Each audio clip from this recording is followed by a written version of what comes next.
ఒక మాట తెలుసా, దేవుడు మన మాటలు వింటున్నాడు.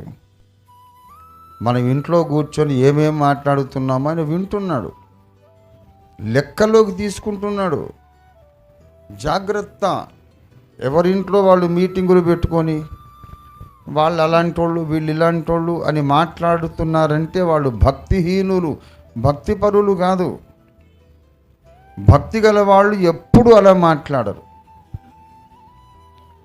భక్తిని విడిచిపెట్టిన వాళ్ళు, భక్తిహీనులు, భ్రష్టత్వానికి దారితీస్తున్న వాళ్ళు మాత్రమే ఇంట్లో కూటాలు పెట్టి వాడట్లాగా వీడిట్లాగని మాట్లాడతారు. జాగ్రత్త. This is a serious warning for every believer. నాలుగుంది కదా, నోరుంది కదా అని ఏది పడితే అది మాట్లాడడం కాదు. That shows your character. అది నిజం కావచ్చు, కల్పితం కావచ్చు, ఏదైనా. వేరే వాళ్ళని గూర్చి నువ్వు మాట్లాడుతున్నావంటే దట్ షోస్ యువర్ క్యారెక్టర్.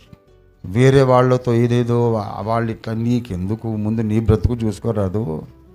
నీ పరిశుద్ధత ఎంత?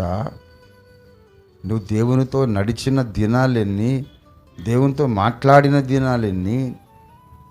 ఏమాత్రం నీకు సహవాసం ఉంది దేవునితో? దేవుని కొరకు ఎంతవరకు ఉపయోగపడ్డావు? దేవుని కొరకు ఎన్ని ఆత్మలు తెచ్చావు? ఆ సొల్లు సోదెందుకమ్మా? ఎందుకు బాబు? ఎవరైనా నిన్ను పిలిచి ఫలానోళ్ళ గురించి ఇలాగ అని మాటలు మొదలు పెట్టారంటే నేను రానండి మీ దగ్గరికి, మీకు నాకు ఇంకా గుడ్ బై, ఇట్లాంటి మాటల కొరకైతే నన్ను పిలవద్దు అని వెళ్ళిపోవాలా. అది భక్తి సాధన. భక్తి సాధన.